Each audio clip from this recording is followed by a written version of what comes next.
मेरे साथ इस प्रेस कॉन्फ्रेंस में दोस्तों आज की जो प्रेस कॉन्फ्रेंस है ये इस मुद्दे पर की जा रही है, खासकर जो उमर साहब की जो सरकार 1.5 साल के करीब अब होने जा रहा है इनको इनकी परफॉर्मेंस के ऊपर तो है ही है, जिसे मेरे भाई डॉक्टर ताहिर बाद में लेंगे, लेकिन जो असेंबली के अंदर आज एक सिस्टम चला हुआ है उसके ऊपर मैं बात करना चाहता हूं और मुझे लगता है बड़ा गंभीर विषय है।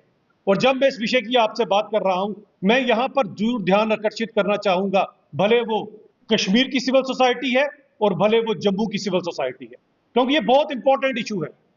और सबसे बड़ी बात तो मैं खासकर कश्मीर की सिविल सोसाइटी को भी आपके थ्रू यहां से मुखातिब होना चाहता हूं और मैं बताना चाहता हूं, क्योंकि मैक्सिमम जो वोट उमर सरकार को बनाने में किसी ने दिया है तो वो कश्मीर से हुए हैं। इसीलिए आपका भी एक दायित्व बनता है कि अपोजिशन की तरह हम तो उमर साहब को पूछ रहे हैं कि 1.5 साल का आप अपना हिसाब किताब दीजिए और बताइए लोगों के लिए क्या दिया, लेकिन आपका दायित्व बनता है क्योंकि आपने उमर साहब को वहां मुख्यमंत्री बनाया, उस कुर्सी पे बिठाया। भले आपके साथ धोखा हुआ, भले आपके साथ छल कपट हुआ, भले आपके साथ षड्यंत्र हुआ, लेकिन बनाने वाले आप लोग हैं। आज जम्मू की सिविल सोसाइटी और कश्मीर की सिविल सोसाइटी दोनों लोगों को और सभी बुद्धिजीवी लोगों को सोचना पड़ेगा कि यह असेंबली किस तरह की चल रही है। क्या आपने आज तक इतने सालों में कभी किसी असेंबली को इस निम्न स्तर पर उतरते हुए देखा?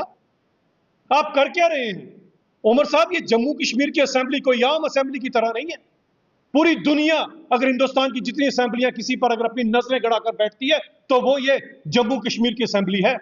आपका बोला हुआ एक एक लफ्ज पूरी दुनिया में कैरी होता है और वो बताता है, क्योंकि आप प्रतिबिंब है जम्मू कश्मीर का। वहां पर पता लगता है कि यहाँ का मुख्यमंत्री किस तरह की भाषा यूज कर रहा है, कौन सी अभद्र भाषा है ये पूरी दुनिया के अंदर आप जम्मू कश्मीर की कौन सी इमेज बना रहे हैं उमर साहब? और ये असेंबली को आपने बनाकर क्या रखा है? ये असेंबली काम और अखाड़ा मुझे ज्यादा नजर आता है। और ये काम रूलिंग को देखिए, आपने कभी सुना कि रूलिंग अपोजिशन के पुतले फूंक रही है? वो भी आप ये काम कर रहे हैं। यहां पर आपको लोगों ने चुनकर क्यों भेजा था? क्या ये अभद्र भाषा सुनने के लिए? जो टिप्पणियां आप हमारे विधायकों पर या बाकी लोगों पर कर रहे हैं वो विधायकों पर टिप्पणियां नहीं है, वो जम्मू कश्मीर की जनता के ऊपर टिप्पणियां हैं। जो भी अभद्र भाषा आपने यूज की है ये जम्मू कश्मीर की जनता को आप अभद्र भाषा सुना रहे हैं। और हमारा कसूर क्या है कि हम आपसे पूछ रहे हैं कि बताएं 1.5 साल की क्या परफॉर्मेंस है, तो उमर साहब उसके ऊपर शुरू हो जाएंगे और वही आपके डिप्टी सीएम साहब का वही उनका हिसाब किताब है। मैं तो कहना चाहता हूं उमर साहब आप ऐसे तो नहीं थे कम से कम। हाँ, 3-4 साल पहले का मेरा भी कुछ एक्सपीरियंस आपके साथ इसी तरह का ही रहा है। शायद आप भूल गए होंगे कि मेरी एक इंग्लिश नेशनल चैनल के ऊपर एक डिबेट के अंदर से आपने मेरा एक कोट निकाला था और अपने ट्विटर से ट्वीट किया था उसको, जहां पर मैंने सिर्फ इतना सा पूछा था, शायद अगर मैं गलत ना हूं, कि कोई पाकिस्तान ने यहां पर किलिंग की, और मैंने पूछा कि उमर साहब के ट्विटर अकाउंट से पाकिस्तान के अगेंस्ट एक भी लफ्ज क्यों नहीं निकलता।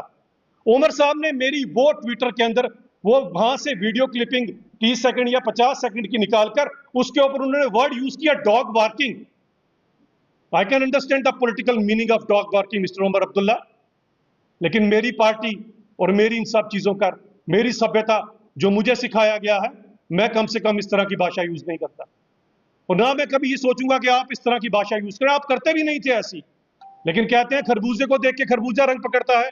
ये डिप्टी सीएम की संगत का रंग है कि आज आप भी वही भाषा बोलना शुरू हो गए जो आपके डिप्टी सीएम साहब बोलते हैं। ये लोग आज आपसे सवाल पूछ रहे हैं, घर की असेंबली बना दी है आपके कैबिनेट मंत्रियों ने, अपने घरों के मसले लेकर आ जाते हैं असेंबली के अंदर। क्या हमने उनके घरों के मसले सुनने के लिए, आपकी एक दूसरे के साथ क्या छींटाकशी चल रही है, ये सुनने के लिए हमने उनको वहां